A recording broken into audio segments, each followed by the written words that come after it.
It is Friday, the 17th? Let me look. I don't have an updated calendar for the new year yet. No, it's the 20th. Way off. Why we do load checks. And I think this is a good example of why. There are many trucking industries, especially I guess truck drivers, not necessarily companies. You have a typical dry van right here. You have a different style of dump truck. A lot of let's say drivers don't do regular load checks like flatbed drivers do. I don't say that applies to all people. There may be drivers that do their load checks as required by their company or the style of truck that they drive. I guess I can only comment on flatbed, and when we pick up a load, we check at the first 50 miles and then 150 miles after that, or 3 hours, whichever comes first, but that's just too technical to really get into. So the rule of thumb is that the first 50 miles and then every 150 miles after that is our general rule, and let me show you why.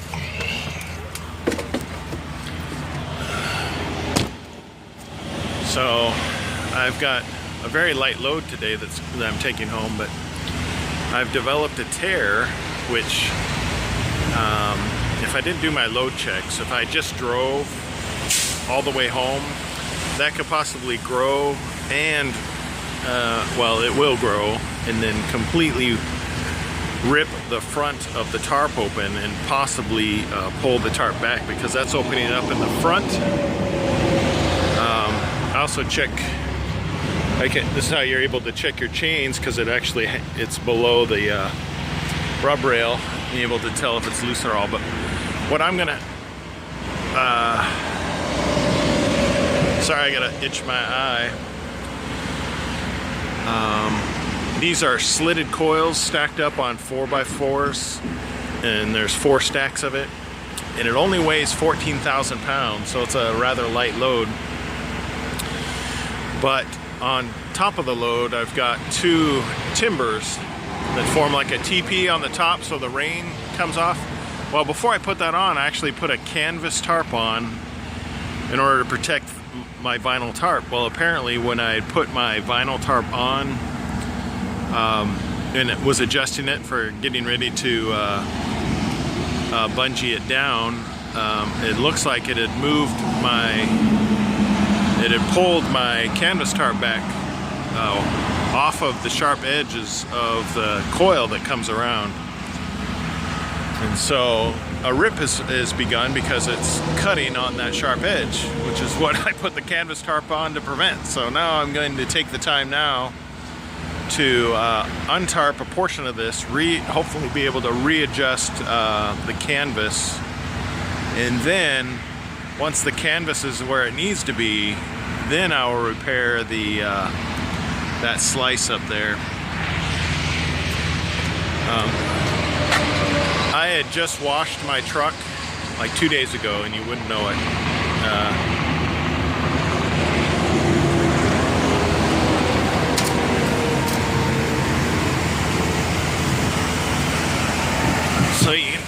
I've actually got a 4x4 here, and then another 4x4 back there, and you can see it creates a slope that allows for water to run off and not pool in the center. But this is about a 1/4 inch thick, and the coils are only about so about 4 inches, 3 or 4 inches wide, 1/4 inch thick, and it's been flapping on this sharp edge, and you can see right here the canvas and that material underneath. It's got pushed, but was pulled off of my coils, and so I will not be able to I guess I don't really have a way to film that right now. I could use my GoPro but batteries are all dead. They're not charged up right now. And I'm trying to really develop a different way to capture video with my camera because it's really easy. I just need to get a like a tripod thingamabobber that clips onto my phone, and then I can just set my phone wherever I want it to be and just capture video, because it's really easy to pull video off of this, edit it, and load it up. So that's it for now. This load I picked up at approximately 10:30 this morning in Portage, Indiana, and it's going to Trenton, Tennessee. I've got to, I'm journeying home. I've only got, let's see, it's 12:39. I'm only 3 hours until I'm done for the day. But I've got to spend a good maybe 20 minutes or less to fix this tarp situation. And then I'm going to turn in my truck for this giant ding I have in my window. It's about the size, if I were to estimate, slightly smaller than a quarter. And I don't know if they'll be able to, if that's one of those divots that they can seal, or they may just have to replace the entire windshield, because it does have a slight fissure crack developing, and I don't know if that's beyond the point of repair, but it's one of those hazards when you got 330,000 miles on your truck. That happens every once in a while. But this will be I think the first time I've had to replace it or get a window fixed. But anyway, yeah, so I will make it home today, and then I most likely will start Sunday, possibly early Monday morning. Not sure. We'll see how much time I have. You can watch this. Oops, wrong button. Now I've got to proceed to the highlighted route. Okay, I will. I got to re-input something because I deleted something I didn't mean to.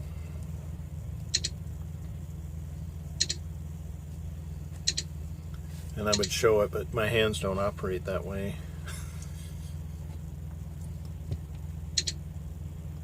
Proceed to the highlighted route. Okay, man. It's always telling me what to do. Proceed to the highlighted route. I heard you the first time. Let's see, I'm waiting for it to recalculate here. So you'll see where I'm at, where I'm going. So 7 hours and 55 minutes total. I might be able to leave on Monday. No, 8, 3, 5, nah, 5 hours is too much. So I'll leave on Sunday. Okay, go back. Thank you. So, yeah. I mean, it's like 4 hours and 45 minutes. But I gotta be there by 10 a.m. on Monday. Yeah, that's a really early start, and it's earlier than I would want to do that kind of thing. So I will leave Sunday evening and transition myself closer to Trenton, Tennessee. But I will be home today at like 4 o'clock, and which will be a great end to a week. Now I just gotta stop talking and go fix this tarp. It is 4:40. I am at the Madison yard. Everything's loaded in my truck. I can turn it in for the chip. The front window, I ran it through the Maverick wash, and I even got the wand out, but I missed this area because it's so dark in there I couldn't see what I was cleaning. It's over there. You get inside and everything, there's not a whole lot of lighting in there. Anyway, you can kind of see my patch job, and it withheld 280 miles, and then direct spray from the jets on the wash system, and made it through there fine. So I feel pleased about it. I pretty much had to undo all the bungees because there was too much pressure underneath the tarp in order to move the canvas part. But once I got it moved, it took like 2 minutes to put the bungees all back on, so it's all good. It's did I mention it's 4:40 and I'm home on a Friday? Can't beat that with a stick. So now I gotta go inside the shop here, the main entrance, fill out some paperwork to get that that ding, or in some areas called the chip. That window looks like an insect, but it's really a big chunk of bruised glass. And that's about it. No, I don't have any mirrors on my vehicle. Maybe one of these days I'll talk about it. It is a gem. Had it for many, many years. Yeah. So that's it. I think it's time to go home now. Oh, it's only 4.5 hours from here to where I need to deliver on Monday. So I may leave on Monday. I'm really gonna have to contemplate this because I fueled up like 10 minutes ago. So I'm topped off on fuel and DEF fluid. So all I gotta do is show up, do a pre-trip, and roll out of here and be there in 4.5 hours. So we will see. I'm really gonna have to contemplate this to see if I want to get up at 4 in the morning, because I wake up about that time anyway, so might as well. So we'll see. We will see.